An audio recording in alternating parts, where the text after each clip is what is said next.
myself Saransh Pandey. Centre for media and information literacy की इस series के आज के प्रोग्राम में आपका स्वागत है। आज हम एक बड़े ही अहम मुद्दे पर चर्चा करने जा रहे हैं। आज का विषय है international issues and Indian media, यानी अंतर्राष्ट्रीय मुद्दे और भारतीय मीडिया की भूमिका। इस पर चर्चा करने के लिए हमारे साथ एक बहुत ही दिलचस्प व्यक्ति मौजूद है। ये ख्वाजा मोइनुद्दीन चिश्ती लैंग्वेज यूनिवर्सिटी में बतौर जर्नलिज्म के शिक्षक के रूप में अपनी सेवा दे रहे हैं। डॉक्टर मोहम्मद नसीर। शुक्रिया। बहुत बहुत स्वागत सर आपका। शुक्रिया। तो सर, जो मैं आपसे पहला प्रश्न पूछना चाहूंगा वो ये है कि भारतीय मीडिया की इंटरनेशनल मुद्दों में यानी अंतर्राष्ट्रीय इश्यूज में क्या भूमिका है? शुक्रिया सारांश। आज की चर्चा, चूंकि मैं इसका बताना चाहूँगा कि ये चर्चा बहुत अहम चर्चा है। आज के परिप्रेक्ष्य में हमें इंटरनेशनल अंतर्राष्ट्रीय मुद्दों को जानना और मीडिया के क्या रोल है उस पर बात करना बहुत आवश्यक है। थोड़ा सा पहले मैं जानना चाहूँगा, भारतीय मीडिया एक बहुत जिम्मेदार मीडिया है। आज़ादी के बाद से ही हम देखते हैं, अगर उसको हम इस अंक में बात करें, एक मिनट में मैं बात खत्म करूँगा अपनी।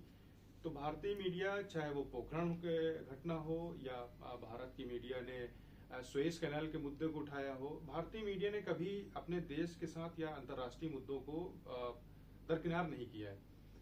भारतीय मीडिया हो या भारतीय आर्मी हो, फौज हो, वो पीस के लिए जानी जाती है। तो अभी मौजूदा हालात में आप देखिए कि जब कोरोना के काल में पूरी दुनिया कोरोना से लड़ रही थी, भारतीय मीडिया हो या भारतीय आर्मी हो, फौज हो, वो पीस के लिए जानी जाती है। तो अभी मौजूदा हालात में आप देखिए कि जब कोरोना के काल में पूरी दुनिया कोरोना से लड़ रही थी, भारतीय मीडिया अपने नागरिकों को, जो दुनिया की दूसरी सबसे बड़ी आबादी है, उसको मीडिया के माध्यम से समझा रही थी। और कोरोना के मामलों को हम लोगों ने वैक्सीन आने से पहले ही कहीं न कहीं रोक रखा था। प्रधानमंत्री की सारी सूचनाएं लोगों तक पहुंच रही थी और अंतर्राष्ट्रीय मुद्दों को हम बता रहे थे।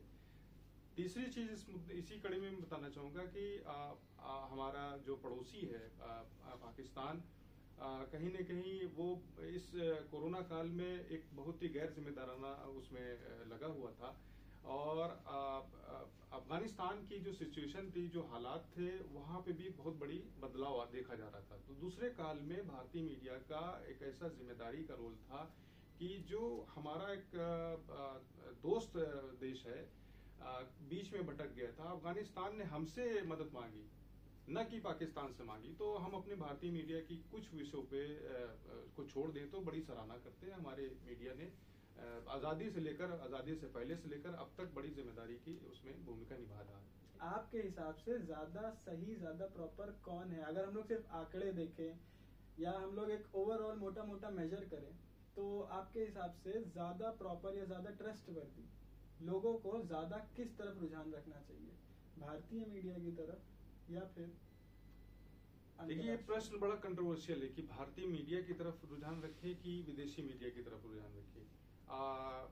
सिर्फ देखिए, हम सिर्फ मीडिया को देख करके यकीन कर लें या विश्वास कर लें, ऐसा नहीं है। हमें, अगर हम न्यूज को एक इम्पॉर्टेंट एलिमेंट समझते हैं, कमोडिटी समझते हैं, न्यूज हमारी एक जरूरत है, तो हमें जिस तरह लोग मेहनत करते हैं रोजी कमाने के लिए, तो इस तरह न्यूज को पाने के लिए, तब हम आप पूरे चैनल में, मान लीजिए कोई चैनल को बदनाम कर दिए किसी सियासत के तहत, तो भी हमें देखना पड़ेगा कि उसमें अमुक व्यक्ति कोई तो होगा जो काम कर रहा होगा। एक शेर मैं कहूंगा कि पहाड़ों की ऊंचाइयां होंगी जरूर, उनके बीच खाइयां भी होंगी जरूर। तो ऐसा नहीं, कुछ अच्छाइयां भी होती हैं जरूर। तो आपको, ये आपके ऊपर है कि आप खबरों को किस नजर से लेते हैं। खबर मिला जुला संगम है, अब हमें देखना है कि कहाँ पे हम किस चीज को किस तरह से टेक। चर्चा बहुत लंबी हो जाएगी, इसमें एक स्लॉट में नहीं हो पाएगा, मगर ये चर्चा का विषय तो है कि हमें क्या प्रेफर करना चाहिए। तो वही है, दोनों जगह कमियां हैं, दोनों जगह अच्छाई है जी। हमें समझ के चीजें ग्रहण करनी चाहिए। तो सर, बातें करने के लिए तो बहुत कुछ है, आपसे जानने के लिए तो बहुत कुछ है, पर कुछ समय की सीमा है हमारे पास, जिसके कारण हमें आज का एपिसोड तो यहीं पे खत्म करना पड़ेगा। पर हम उम्मीद करते हैं कि आपसे दोबारा मुलाकात होगी और कुछ अन्य मीडिया से रिलेटेड विषय पे चर्चा करेंगे। बहुत बहुत शुक्रिया, बहुत अच्छा लगा आपसे सब मिलकर। शुक्रिया।